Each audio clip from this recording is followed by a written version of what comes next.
Social justice. How can one justify taste, preference, fate if it factors in or any of the myriad of aspects of social behavior? The closest I can figure is complete removal of assumption of authority of everyone from everyone. It seems, however, that what we cannot help but exercise no one believes will work. I speak of anarchy where passion and deliberation would play no more or less a role in our concept of social justice than it does now. We'd just be calling it like it is. We're just fish in water. We swim in schools because our awareness of our vulnerability has evolved to the level of insecurity necessary to keep us together. One may try to lead, but if the school travels elsewise, it will follow suit. It is possible for me to suspend my disbelief long enough to pretend that any elected official or militarily supported suppression of certain behaviors, enabled and executed, have a stronger voice, more say-so, authority, power over other people, or me. But like love, a suspension of disbelief is dangerous, especially when it convinces you to forfeit your dissent for its favors, or pardon. It will not allow for governance in my view, as it is a distracting untruth. Social justice is a joke we fail to see or appreciate.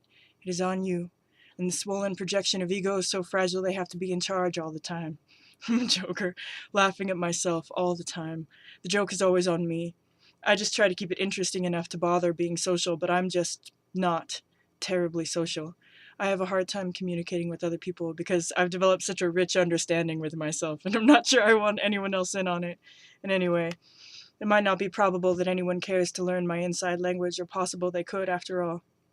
You don't see me asking you yours. Maybe white sprawling across a new continent to it changed its nature. Here solidarity has evolved like separation alone can allow, and now we seem solitary leaders wearing painfully smooth the learned edges of each other because our awareness of our vulnerability has been necessarily suppressed and gotten nasty, forbidden, a weakness.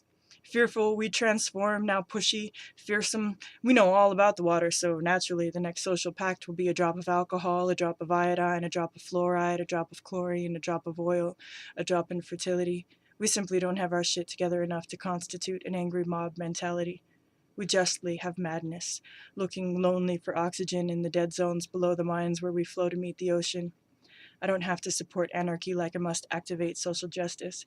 I only have to support the telling of truths like passion and deliberation to see the petty dispersal of the mob from school to courthouse.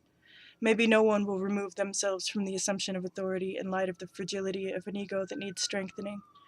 Maybe no one will believe that there is anarchy going on under the guise of rule of law, but regardless of how it will evolve you, all things being possible, it might not be probable that any laws are real if they can be broken. I'm antisocial mostly. The closest I get to balance is deliberate compassion. I have a wealth of vulnerability I leave in a chest as open as show and telling the truth.